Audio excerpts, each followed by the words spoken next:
السلام عليكم، ازيكم يا حبايبي؟ عاملين ايه؟ يا رب تكونوا كلكم بخير. تعالوا بقى اما نشوف عملنا مع بعض النهارده الكوارع الجميله دي يعني ازاي. والفته بتاعتها ما شاء الله، احلى صينيه فتة كوارع ممكن تعمليها بجد وتدوقيها، واحلى شويه صلصه ويعني كل حاجه. والرز بقى بتاع الكوارع المفلفل الجميل دي كل حاجه عملناها مع بعض بجد ما شاء الله تحفه كده. كملوا الفيديو للاخر، هتستفادوا ان شاء الله من كل حاجة. تتبيلة الكوارع وطريقتها في الطبيخ وطريقتها في التحمير، والفتة والعيش والصلصة الجميلة دي والرز المفلفل وكمان التقديم.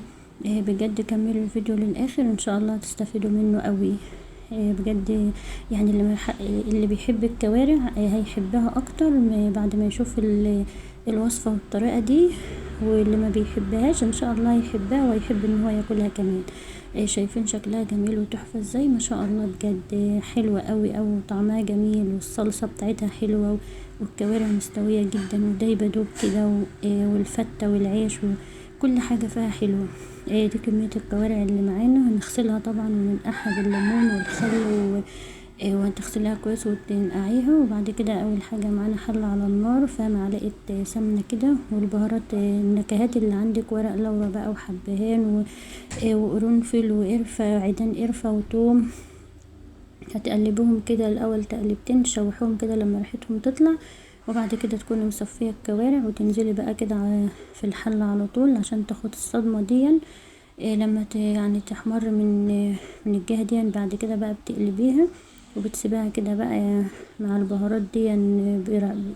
بصراحة كده بتبقى الريحة جميلة وحلوة قوي، يعني ما فيش بقى ريحة الكوارع ولا الريحة الوحشة دي ولا اي حاجة، لا بتبقى حلوة قوي قوي بجد. وبتقلبها كده يعني كل دقيقتين كده بتقلبي من الاتجاه دي للاتجاه دي. ولما بتاخد بقى اللون يعني تغير لونها كده، تنزلي بقى عليها بطماطم وفلفل وبصل وجزر وفلفل اسمر بقى، ورشة كده جوز الطيب، وتسيبها بقى مع الحاجات دي تستوى كده بقى براحتها خالص مع التقليب برضو. يعني كل دقيقتين 3 كده تكشفيها وتقلبي. بصراحة احلى طريقة تعملي بها كوارع، واحلى حتة كوارع تاكليها والله بجد. دلوقتي اهي خلاص. الطماطم نزلت الصوص بتاعها وما شاء الله عليها لونها بقى جميل خالص اهون. وخلاص يعني خدت اللون الحلو وقربت تنشف. بتكوني بقى انت غالية مية، تنزلي عليها بقى بمية مغلية على طول، وتسيبيها بقى تغطي عليها كده وتسيبها بقى تستوي مع نفسها خالص. لو في بقى يعني وهي بتغلي كده شوية يعني الريم اللي بيبقى على الوش دي تشيليه. هي ما طلعتش يعني كتير ولا حاجة اهو، بس طبعا برضو لازم نشيل الشوية دول كده. والشوربة بتاعتها بقى كانت مركزة وتقيلة كده وجميلة بجد تحفة والله. يعني جربوها. شايفين كده خلاص استوت يعني، فبحط لها الملح بقى وبقلبها كده تقلبتين. سيبها بقى تغلي كده مع نفسها كمان غلوتين 3 وخلاص كده تشيليها. يعني شايفين الشوربة جميلة ازاي ولونها جميل والكوارع مستوية سوا كامل كده. خلاص اهي الكوارع استوت بقى هنشيلها. ما شاء الله عليها مستوية سوا كامل. لو وصلتوا معايا بقى لهنا يا حبايبي ما تنسوش اللايك والكومنت الجميل ويا ريت تشاركوا الفيديو مع اصحابكم وحبايبكم عشان الكل يستفاد. ولو حد اول مره يشوف القناه يشترك بقى ونورني بالاشتراك. وبشكر اوي كل حبايبي اللي متابعين القناه. كده خلاص خلصنا اول. معانا بقى تتبيله حلوه قوي للكوارع كده بعد ما استوت.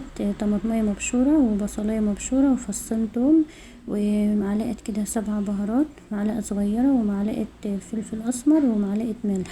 كل دي معالق صغيره وتفركيها كده بيهم كويس. وتاخدي بقى الكوارع كده قطعه قطعه تتبليها بقى بالتتبيله دي. بص بقى، ودي معلقه سمنه برضو.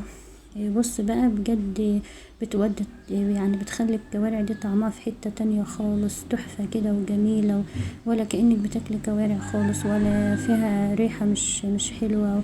حتى لو ما بتحبش الكوارع او ما بتحبهاش بجد هتاكليها وهتبقى حلوة قوي. هتبقى حلوة وجميلة ان شاء الله بالطريقة دي. سيبيها بقى يعني تبليها كده وسيبيها شوية لما بقى تعملي الرز والعيش وكده وتحمريها بقى بتبقى تحفة. تعالوا بقى نعمل احلى صلصة للفتة. الطاسة كده على النار فيها معلقة سمنة ومعلقة زيت، وطبعا بتبقى مجهزة يعني نص معلقة توم كده وبتقلبيها. اول ما بتاخد لون كده ذهبي بتنزلي عليها الاول ب3 4 معالق خل. الخل بيخليها حلوة قوي، بيخلي طعم الفتة مع الكوارع جميلة. او تنزلي كده بالخل واحدة واحدة عشان يعني ما يولعش. بعد كده بقى بتكوني مجهزة كمية الطماطم اللي انت محتاجاه، يعني 5 6 حبايات طماطم كده تبقى عاملاهم في الخلاط وتنزلي بهم بقى، وملح وفلفل وكمون بقى، حط هنا كمون.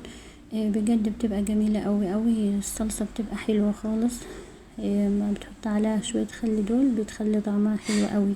خلاص اتسبكت معانا اهي. بتحط عليها بقى كرنيب شوربة كده من بتاعة الكوارع. انت لازم بقى تستفادي من شوربة الكوارع دي في الوصفة كلها عشان يبقى الاكل كله كده واخد طعم الكوارع يعني حلو. اهو بتقلبها كده وخلاص كده الصلصة بقت جاهزة. تعالوا بقى نعمل الرز. رز مفلفل وجميل وطعمه حلو قوي.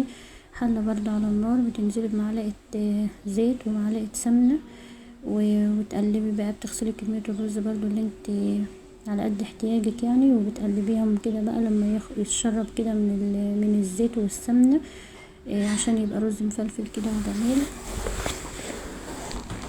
بتقلبي كده يعني الرز شوية كده لما يشرب من الزيت والسمنة.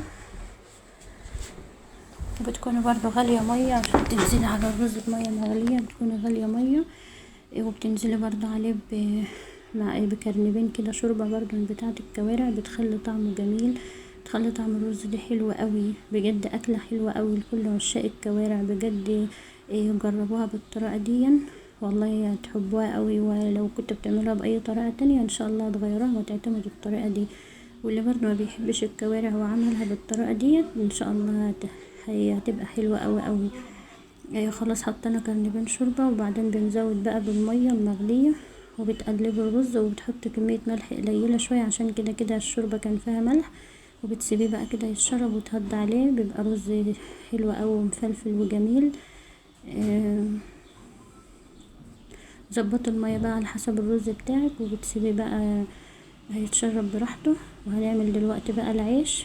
هتجيبي بقى بصي الرز كده مفلفل وجميل ما شاء الله ازاي، ولما ينشف برضو بيبقى جميل خالص ومفلفل. قطعي بقى كمية العيش المناسبة ليكي، رغيفين 3 4، وبتسيحي كده معلقتين سمنة بتدهني بهم العيش كده وبتحطيه تحت الشواية.